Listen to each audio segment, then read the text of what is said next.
Second Chronicles 30 to 31, Hezekiah reinstituted the Passover and even sent word to the northern kingdom of Israel, inviting them to come and worship God.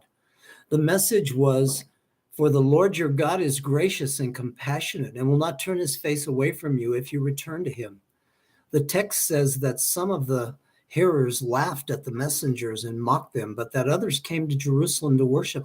Some will and some won't.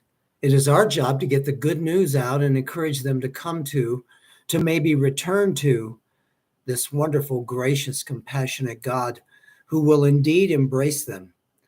They enjoyed this time so much in Jerusalem that they extended the Feast of Unleavened Bread from 1 week to 2 weeks. They also broke the pillars in pieces, cut down the Asherim, and pulled down the high places and altars. Duties and sacrifices were restored among the priests and Levites.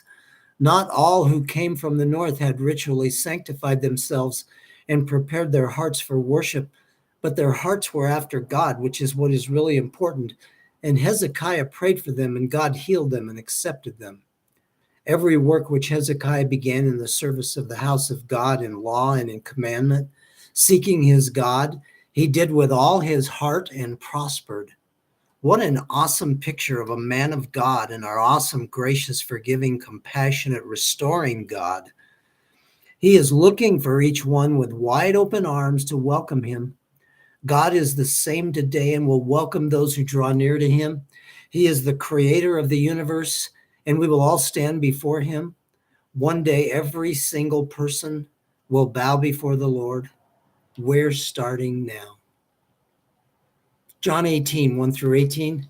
Jesus headed toward the garden where he often met with his disciples. Judas was there with a Roman cohort and chief priests who had lanterns, torches, and weapons. Jesus was not sheepish. He went to them and asked, "Whom do you seek?" They said, "Jesus the Nazarene." He said to them, "I am he."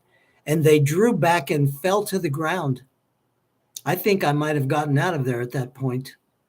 Maybe Jesus was giving them a last chance not to be a part of this. Jesus asked them again, and he answered them again that he is the one they're looking for. And he said, "If you seek me, let these go their way," to fulfill the word which he spoke. "Of those whom you have given me, I lost not one." If we belong to him, he will not lose us either. Peter drew his sword and cut off the high priest's slave's ear. Jesus told him to put his sword away, that this was the reason he'd come. They arrested Jesus and took him to Annas, the father-in-law of Caiaphas, who was high priest that year. Apparently, Annas still had a great deal of influence. Peter followed with John, and they entered the court of the high priest. A slave girl said to Peter, "You are not also one of this man's disciples, are you?" Peter said, "I am not." Sure, this was a confusing time for Peter, and he is on an emotional roller coaster. The Lord will use this to refine Peter and continue to finish the work he had begun in him. He is doing that with you and me as well. He will not lose us. He will not forsake us. He will finish the work he has begun in us. It may be uncomfortable, but be encouraged. God has saved us to conform us into the image of his Son.